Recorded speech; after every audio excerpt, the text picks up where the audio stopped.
तो हम जो डिस्कस कर रहे हैं वो क्या कर रहे हैं, असमान आणविक द्रव्यमान के बारे में, असमान मोलर द्रव्यमान के बारे में हम लोग थोड़ा सा डिस्कस कर रहे हैं। ठीक है, असामान्य शब्द हमने पहले लिख दिया है, कैसा है, असामान्य। आणविक द्रव्यमान, आणविक द्रव्यमान का परिकलन हम लोग कैसे करते हैं, आणविक द्रव्यमान कैसे निकालते हैं हम लोग, वैसे जो हमने अभी तक पढ़ा है, कैसे क्या पढ़ा है कि हम लोग क्या करते हैं कि परमाणु द्रव्यमानों को जोड़ के गुणा करके किसी प्रकार से आणविक द्रव्यमान निकाल लेते हैं, ये नहीं किया मतलब। अब तो असामान्य कैसे हो गया, क्या कुछ नई खोज करने वाले हैं? हाँ? हो सकता है नई खोज हो जाए, क्यों? क्योंकि जैसे मान के चलो कि जो H2O है, जैसे उदाहरण के लिए H2O है, जल है, तो इसका आणविक द्रव्यमान निकालते हैं तो क्या करते थे अपन की 2 गुणे 1 प्लस 16 बराबर कितना हो जाता है, ये 18 आणविक द्रव्यमान। तो ये कैसा आणविक द्रव्यमान, सामान्य है कि असामान्य है? ये सामान्य है। असामान्य कब होगा, जो नियमों के विपरीत होगा। अच्छा ये बताओ, किसी व्यक्ति को पागल कब कह देते हो? हाँ, तुम्हारी परिभाषा में पागल कोई व्यक्ति कब साबित होता है, या फिर ज्यादा होशियार कब कहते हो? ज्यादा होशियार कब कहते हो कि ये जो व्यक्ति है वो ज्यादा होशियार है, या फिर ये व्यक्ति जो है पागल है? किन परिस्थितियों में कहते हैं?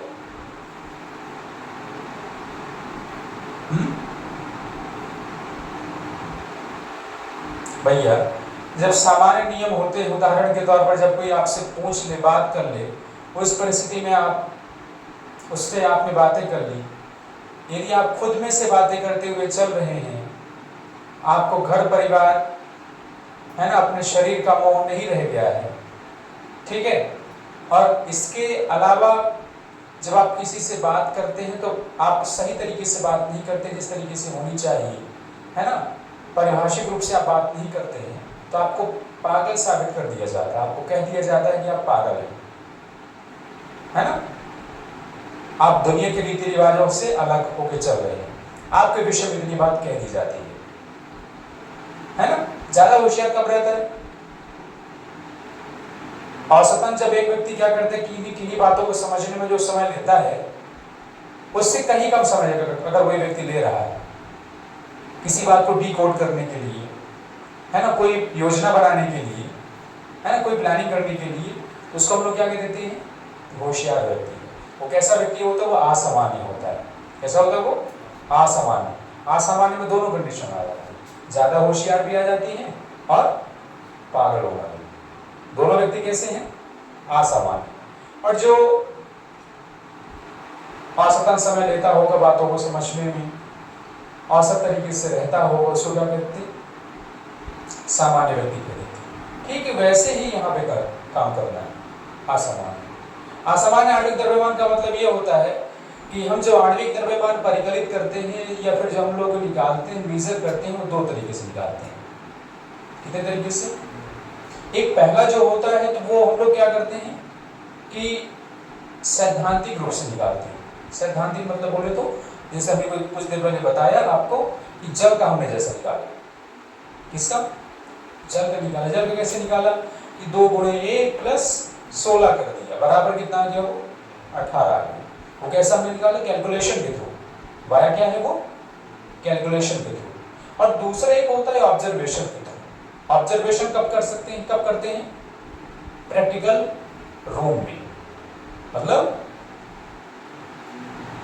हाँ, प्रायोगिक कक्ष में, जहां पर प्रयोग किए जाते हैं, वहां पर जो आणविक द्रव्यमान निकाला जाता है वो कौन सा होता है? कौन सा होता है वो?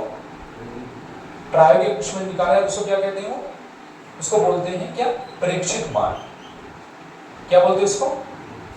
प्रेक्षित मान बोलते हैं। अब और समझ लो, अगर मान लीजिए तो जो हम लोग सैद्धांतिक मान निकाल रहे हैं, किसी भी अणु का हम लोग जो आणविक द्रव्यमान निकाल रहे हैं सैद्धांतिक, और सैद्धांतिक के अलावा जो प्रेक्षित, दोनों में अगर अंतर आ रहा है, दोनों में अगर क्या है? अंतर आ रहा है, तो उसको क्या कहते हैं? असामान्य आणविक द्रव्यमान कहते हैं। बात समझ में आई?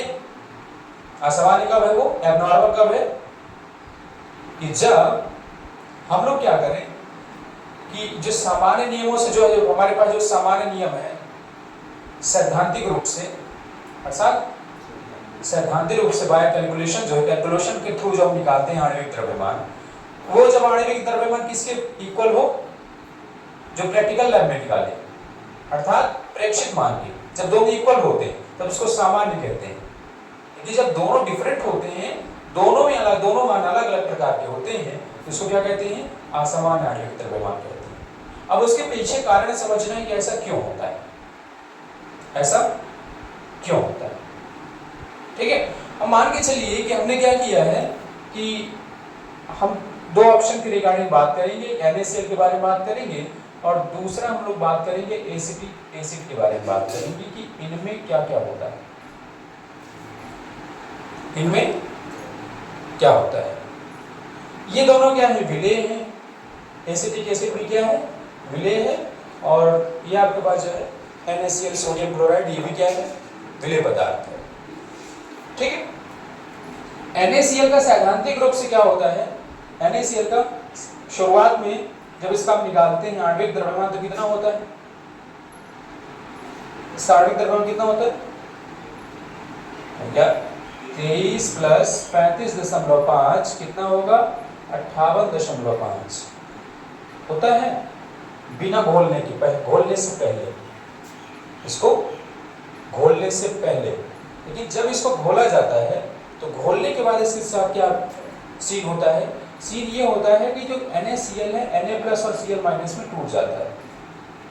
कहाँ टूट जाता है, वह शुरुआत में कितना मोल रहता है, ये 1 मोल रहता है, शुरुआत में कितना रहता है, ये 1 मोल, लेकिन घुलने के बाद कितना मोल हो जाता है, 2 मोल हो जाता है, कितना मोल हो जाता है, 2 मोल, ठीक। तो 1/2 बराबर कितना, 58.5, तो ये क्या हो जाएगा, भाग हो जाएगा, कितना बचेगा आपके पास, इसका आधा बचेगा। एक और बात उसमें होती है कि जो अणुसंघ गुणधर्म होता है वो मोलर द्रव्यमान के विक्रमानुपाती होता है। जो अणुसंघ गुणधर्म होते हैं, कॉलिगेटिव जो प्रॉपर्टीज होती हैं, कॉलिगेटिव जो प्रॉपर्टीज होती हैं वो क्या होती हैं, 1/, मोलर मास। जो अणुसंघ गुणधर्म होता है वो इसकी किसके विक्रमानुपाती होता है, मोलर मास के विक्रमानुपाती होता है, ठीक। तो अगर मोलर मास बढ़ता है तो अणुसंघ गुणधर्म क्या होते हैं, कम होते हैं। तो अगर ये कितने अणु हो गए, मतलब कितने मोल हो गए, पहले 1 मोल था, बाद में कितना मोल हो गया, 2 मोल, तो मोलर मास क्या होगा इसका, ऑलरेडी घटेगा। मोलर मास क्या होगा इसका, घटेगा, संख्या बढ़ी इसकी, अणुसंघ गुणधर्म की क्या, अणुसंघ जो अणुओं की संख्या क्या होगी, बढ़ी, तो उसका मोलर मास क्या होगा, डिक्रीज हुआ। शुरुआत में क्या था आपके पास, देख रहे थे कम था, इसी वजह से 58.5 था। यहाँ पे होता क्या है, होता क्या दरअसल कि जब हम किसी विलेय को किसी विलायक में विलेय करते हैं, घोलते हैं, जब किसी विलायक को हम किसी विलायक में घोलते हैं तो 2 परिस्थितियां हो सकती हैं, या तो संगुणन हो सकता है या तो वियोजन हो सकता है, या तो संगुणन हो सकता है या तो वियोजन हो सकता है। वियोजन का मतलब होता है टूटना और संगुणन का मतलब होता है जुड़ना। संगुणन का मतलब क्या होता है, जुड़ना। अगर वियोजन हो रहा है तो वियोजन होने की कंडीशन पे क्या होता है कि मोलर मास क्या होता है, ये इसको अगर भाग दोगे तो 2 करो, कितना आएगा ये, 2 2 4, ठीक, फिर कितना, ये 29.25 आधा हो जाता है, ये कितना है, आधा हो जाता है। तो यहाँ पे कमी है कि नहीं है सोडियम क्लोराइड की, सोडियम क्लोराइड के अणु द्रव्यमान में क्या है, कमी आई। ये मर के मोलर मास में समझिए, मोलर मास में क्या हुआ, कमी आई। ये पहला सीन, अर्थात इसमें क्या हुआ है, वियोजन हुआ है। सोडियम क्लोराइड में क्या हुआ है, घोलने के बाद वियोजन हुआ है। दूसरी परिस्थिति आपके पास है एसिटिक एसिड की। मान लीजिए कि ये एथेनोइक अम्ल है, तो एथेनोइक अम्ल को हम लोगों ने बेंजीन में विलय किया है। बेंजीन का फार्मूला क्या होता है, C6H6 होता है। तो अगर मान के चलिए कि हमने इसको क्या किया, कहाँ किया विलय, बेंजीन में विलय किया है। तो बेंजीन में विलय करने के बाद इसके साथ क्या कंडीशन, क्या सीन होता है, C डबल बॉन्डो single bond O single bond H। ठीक, इसी के साथ दूसरा जो ये पहला अणु है, इसी के साथ जो दूसरा अणु है वो भी क्या हो जाता है, संगुणित हो जाता है। तो जब संगुणित हो जाता है वहां पे तो बीच में हाइड्रोजन बॉन्ड इस प्रकार से क्रिएट होता है और साथ ही साथ double bond O single bond इस तरीके से। ठीक, इन्होंने ये आपस में कौन से बंध के सब द्वारा आबंधित हो गई है, हाइड्रोजन बंध के द्वारा ये दोनों क्या हो गए, आबंधित हो गए। तो यहाँ पे क्या हो रहा है, संगुणन हो रहा है। क्या हो रहा है, यहाँ दोनों आपस में जुड़ गए नाड़ू। तो पहले इनका मोलर मास कितना रहा होगा, देखो मोलर मास कितना रहा होगा, समझो कि 24 + 4 + 32 कितना 36 और 24 कितना हो जी, और 24 60 कितना हो जाएगा 60। प्रारंभ में कितना था इसका, पहले कितना था 60 था जब CH3COS हुआ, लेकिन जब दोनों मिल जाएंगे तो इसका कितना हो जाएगा, ये डबल हो जाएगा। क्या हो जाएगा, डबल हो जाएगा। डबल कितना 120 हो जाएगा। डबल कितना इसका 120 हो जाएगा। तो अर्थात संगुणन के बाद क्या होता है कि जो मोलर मास होता है, मोलर द्रव्यमान, उसमें क्या होता है, वृद्धि होती है। और जब वृद्धि होगी मोलर मास में तो जो कॉलिगेटिव प्रॉपर्टीज क्या होती हैं, कम होती है। ये बढ़ेगा तो ये क्या होगा, घटेगा। ठीक है ना, और ये जब ये घटता है तो ये मतलब क्या है, ये बढ़ता है। ठीक, बात समझ में आ रही कि नहीं आ रही, ठीक है ना। तो इसका मतलब ये है कि क्या होता है कि जब सैद्धांतिक मान, मतलब जब किसी विलेय के, जब किसी विलाय को विलेय में घोला जाता है तो कौन सी प्रक्रिया हो सकती है, दो प्रक्रियाएं हो सकती हैं, संगुणन या कि वियोजन। तो संगुणन की स्थिति में बात समझ में आई होगी कि मोलर मास में क्या होता है, आणविक द्रव्यमान में वृद्धि होती है, और जब आणविक द्रव्यमान में वृद्धि होती है तो साथ ही साथ अणुसंघ के गुणधर्म में क्या आती है, कमी आती है। और इसी प्रकार से अगर वियोजन होता है तो वियोजन होने पर मोलर मास में क्या होता है, कमी होती है, वहीं पर जो कॉलिगेटिव प्रॉपर्टीज हैं, अणुसंघ के गुणधर्म, उसमें वृद्धि होती है। ये तो ठीक है, लेकिन अगली बात ये है कि हम लोग जो हेडिंग मान के चल रहे हैं, असमान आणविक द्रव्यमान या असमान मोलर द्रव्यमान, है ना, तो जो उसमें क्या, उसका क्या मतलब, उसका मतलब ये है कि अगर हम लोग जो सैद्धांतिक रूप से जो हम लोग मान कैलकुलेशन के थ्रू निकालते हैं, और साथ ही साथ अगर मान लीजिए प्रेक्षित मान में अंतर आता है, तो अगर दोनों में डिफरेंस आता है तो उसी को क्या कहा जाता है, असमान आणविक द्रव्यमान कहा जाता है। बात समझ में आई पूरी तरीके से, क्लियर, कॉन्सेप्ट क्लियर, लिख लें, चलिए लिखिए।